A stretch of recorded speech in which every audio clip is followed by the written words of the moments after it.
So, welcome again to the new lecture of the course properties of materials. Let us briefly rewind what we did in the last class. So, in the last lecture we looked at,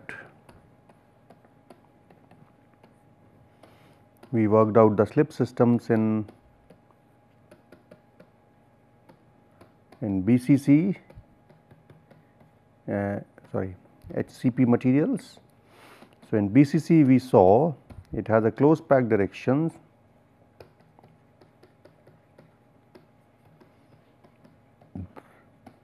of 111 type, but there is no closed pack plane. So, in this case the slip systems which work are those slip systems. So, slip systems consist of planes which contain closed pack direction. So, as a result the slip systems are, so 111 direction is contained by 110 type of planes. So, 12 of them, then we have 112 type of planes, another 12 of them, and then we have 123 type of planes which are 24 of them. So, 6 of these planes. So, 6 planes contain 2 of those directions, these contain 1, these contain 1, so total of 48 slip systems as against 12 in FCC. Then we have Hcp system. In this case again the closed packed plane is 00001, closed packed direction is 11/20, so different brackets. So, first combination 0001 into 11/20, this gives you 3 slip systems. Okay, there is one plane, one of these planes and 3 of these directions. So, this gives you 3, but the other planes also which can contain this direction. So, the planes which contain this direction could be, sorry, I am writing wrong brackets again and again.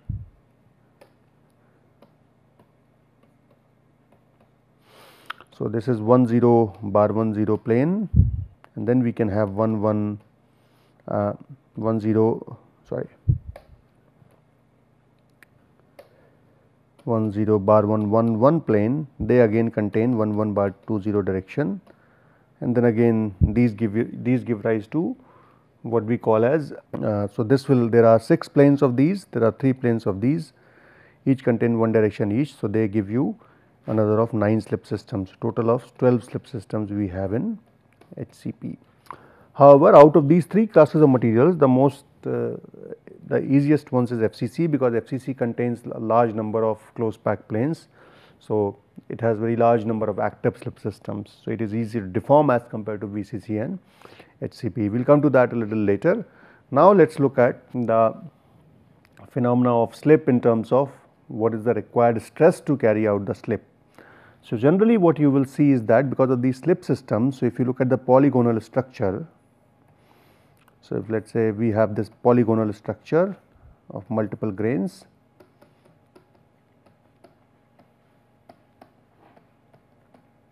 polygonal, you can say a microstructure. Okay. So, this is what you will see is that in these, because of the planes, so grain has certain orientation. So, all of these grains will have certain orientation. So, you will see that there will be slip lines on the surface of these crystals which appear as facets.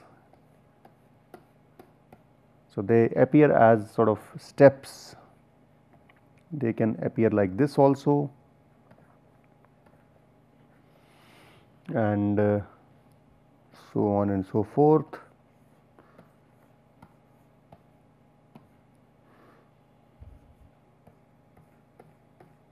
Like these. So, you will appear these, you will see these slip lines on the grain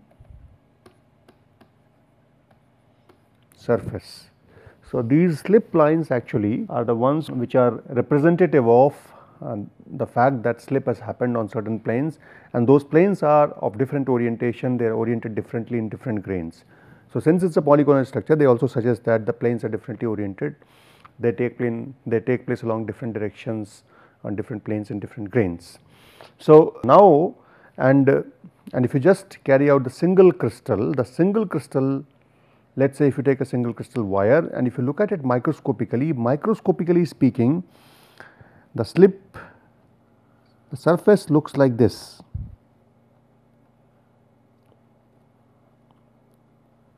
So, you see these kind of terraces, the steps. So, these are the steps. So, you have one slip plane, you have another slip plane, you have another slip plane, you have another slip plane, and similarly if you go to other side, you will see essentially this side will be more, something like that.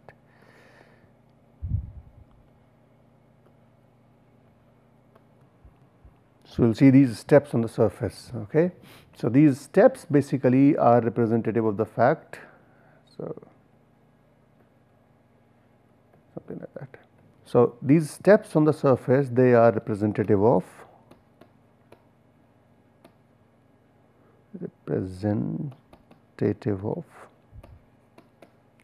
slip. So, basically, and this can be examined microscopically, experimentally, one can see the slip lines on the surface using microscopy. So, how you can examine this is using microscopy to observe slip lines.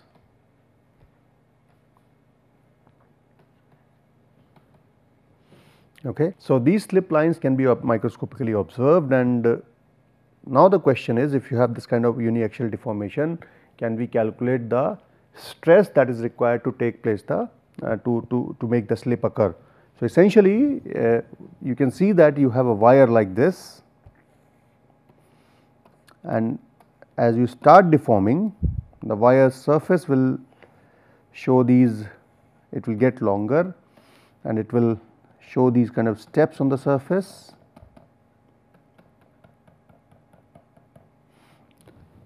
So, although you are applying the stress along this axis, the movement of planes is happening in this direction. So, which means there is a shear component that is acting. So, plastic deformation, as we are saying,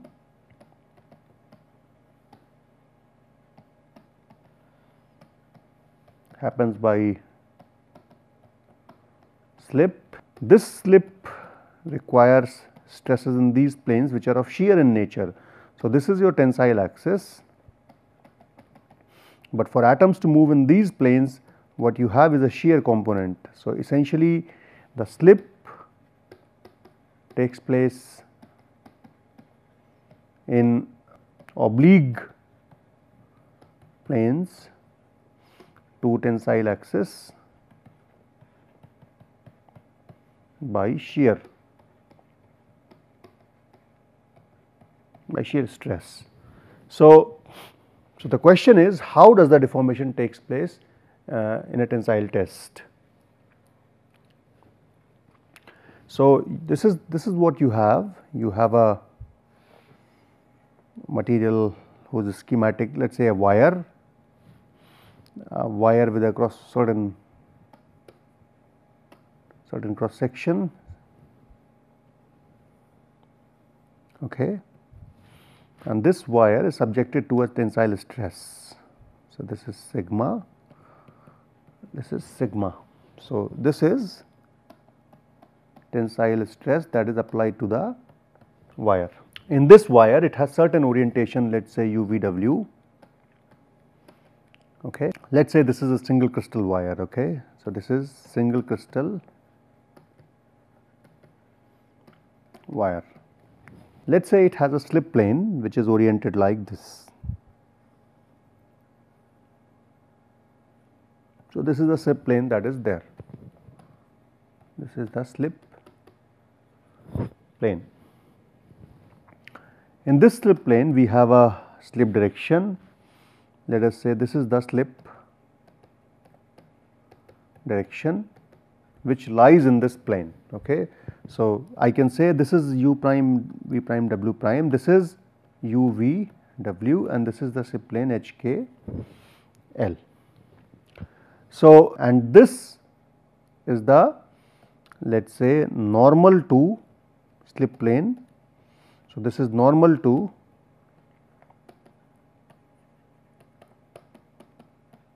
slip plane. So, here we are interested in two angles. The first angle is this phi 2, which is the angle between slip direction and tensile axis, and then we have another angle phi 1, which is the angle between tensile axis and normal to slip plane.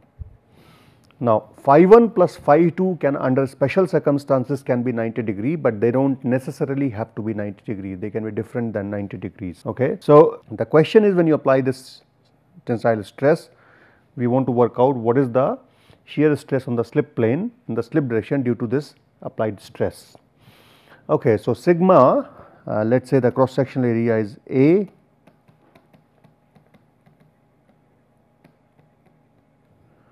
so sigma is equal to load divided by area. So, this is load, this is area. So, now force along the direction of slip direction can be calculated as, so this is the angle along the slip direction. So, force along slip direction, just do the force balance,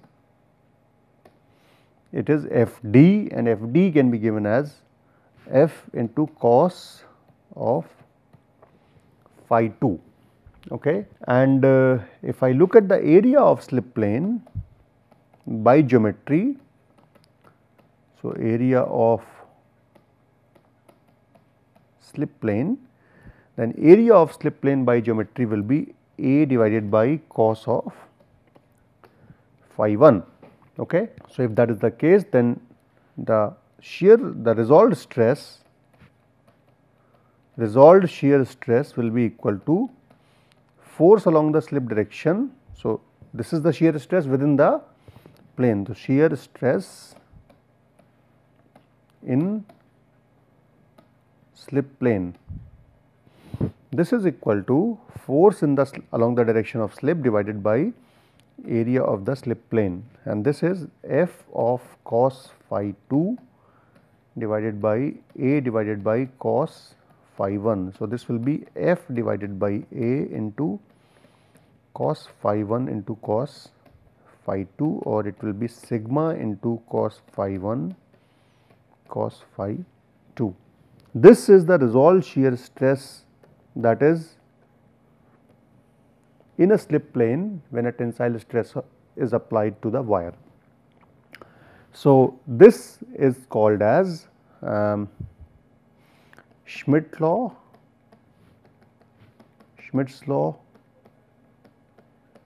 and cos phi 1 cos phi 2 is called as Schmidt factor. Okay. And the shear, and so basically you can see that whenever your cos phi 1 cos phi 2 is highest for a given slip, so you may have multiple slip systems. The slip will start on that slip system on which the resolved shear stress magnitude will be highest. So, slip will occur on the slip system for which tau RSS is maximum. So, this RSS is basically resolved shear stress. Okay. And different slip systems will have different orientations. So, you will have to calculate phi 1 and phi 2. So, one thing you can see very clearly the tau RSS of course will be 0 when cos phi 1 is equal to 0. It is also 0 when cos phi 2 is equal to 0, which means phi 1 is equal to 90 degree or phi 2 is equal to 90 degree. So, basically when you apply a load, if you have a parallel slip plane, if you have a perpendicular slip plane, which means, so this is slip plane,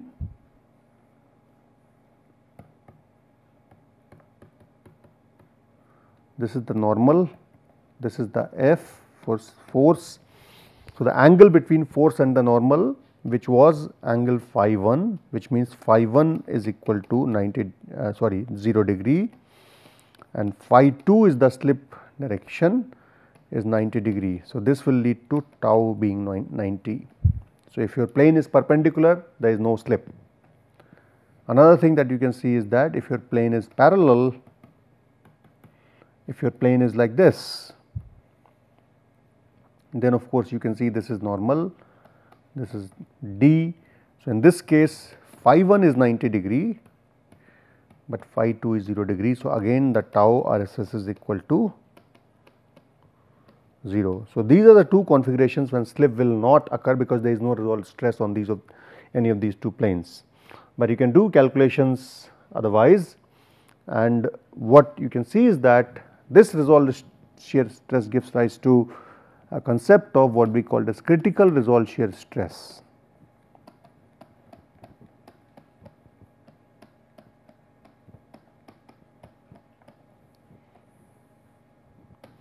And basically what it means is that if you plot tau RSS as a function of sigma, and sigma keeps increasing. So, deformation will occur only when the resolved shear stress reaches to a stress which is corresponding to the yield stress. So, this is tau CRSS.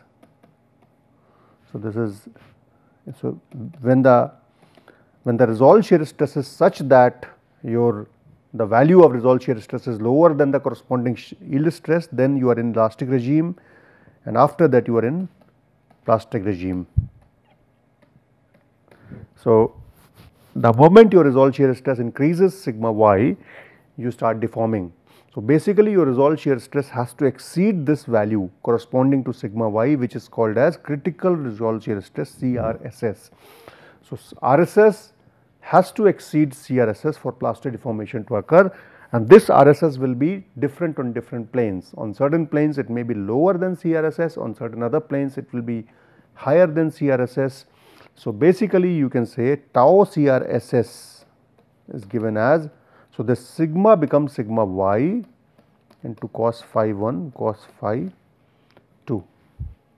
So, this is the yield stress which you have to insert there. So, minimum, so essentially critical resolved shear stress is the minimum value of resolved shear stress. So, you can say minimum resolved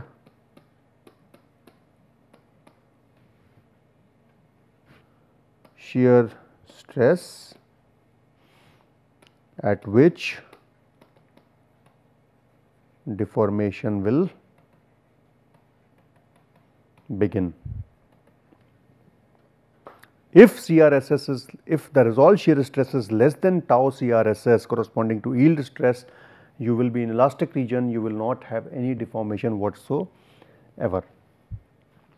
So, if you can see that now if you have a configuration like this, when you have a force in this direction like this, so you may have one slip system which is oriented in this fashion, you may have another slip system which is oriented in another this fashion, you may have this slip system which is oriented in this fashion.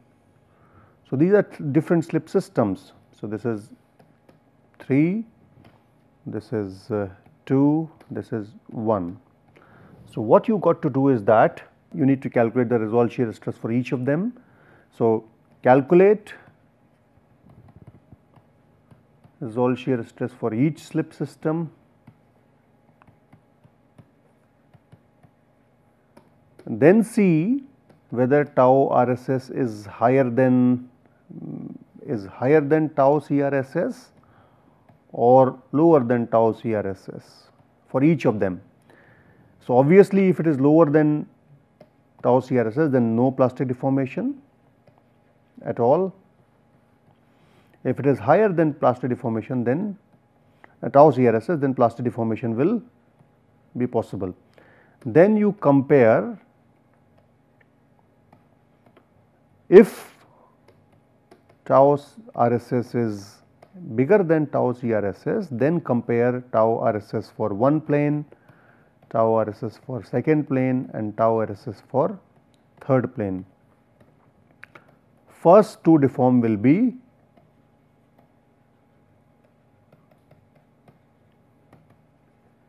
the one will highest tau RSS. So, basically you can say in this context tau CRSS is a materials constant.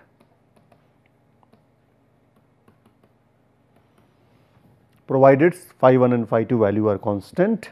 However, tau RSS and sigma y will depend upon crystal orientation. So, for a given value of sigma y, you can achieve tau CRSS if you change phi 1 and phi 2. So, or if you change phi 1 and phi 2, then sigma y will have to change to give you tau CRSS. So, tau CRSS is a material constant, tau RSS and sigma y will depend upon the crystal orientation.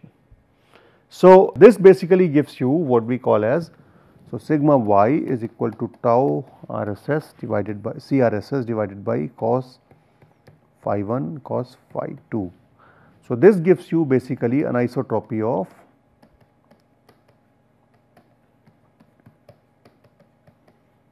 yield stress, and we know since stress is stress to deform is a tensor. So, different grains will have different stress values. So, yield stress of a single crystal will depend upon the direction of the applied load or the orientation of crystal with respect to the load applied. So, let us say you have a situation like this in which you make a plot of tau RSS as a function of stress, and we see that we have two possible situations. One is this, maybe we can use a different color. One is this, second is that. So, this is for cos phi 1 a cos phi 2 a, this is for cos phi 1 b cos phi 2 b. So, here we can see that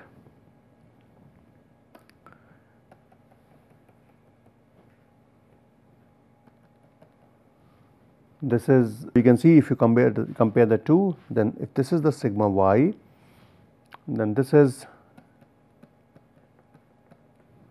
tau CRSS. So, you can see that slip system with highest resolved shear stress is the active slip system, and this is because of Schmidt factor being the highest.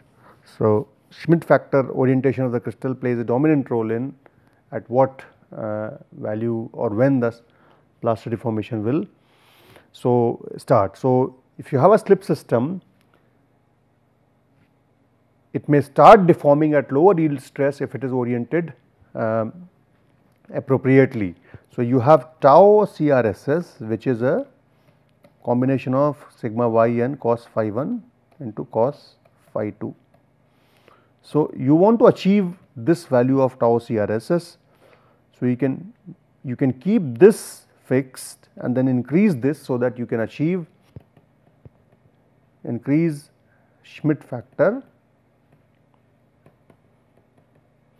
So, for a given material with similar yield stress, if your orientation of the crystal is such that cos phi 1 cos phi 2 is maximized, you can start deforming that orientation far quickly as compared to other orientations. So, this now you can do some more exercises on this. So, one can do a simple exercise. Let us say you take this kind of orientation F. Let us say I take a plane which is, let us say 111 plane, all right. In 111 plane I have this as slip direction, and let us say I have tensile axis as 100 is the tensile axis. This is slip direction, okay, and this is the normal to plane. So, this is your phi 1 and this is your phi 2. So, 111 plane has 3 directions. So, 111 plane can have one direction as 1 bar 1 0, it can have another direction as bar 1 0 1, and it can have another direction as 1 0 1 bar 1. Okay. So, I will have to calculate the 3. So, I have 3 directions, which means I will have 3 phi 2s. So, for each of these the slip, so the normal is along 111 direction. So, my phi 1 is fixed, phi 1 is the angle between cos of angle between 100 and 111, but phi 2 can be angle between 100 and 1 bar 10.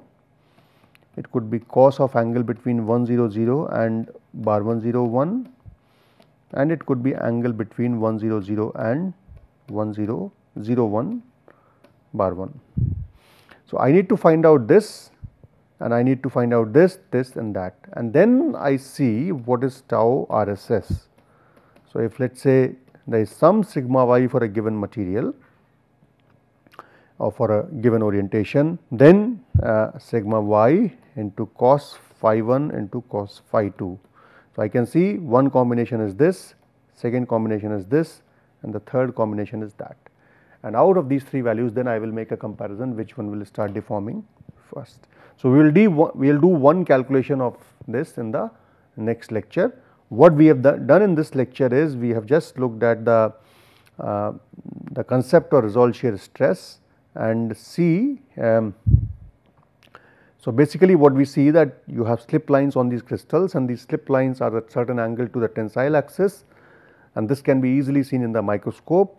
So, basically what we are saying is that when you apply tensile stress, since the slip direction and the slip plane is in different axis as compared to tensile axis, it is inclined, which means there is a shear component acting. So, what we did was we took a model of single crystal system with a slip plane in it with respect to tensile axis, and we worked out what is the resolved shear stress along that along the slip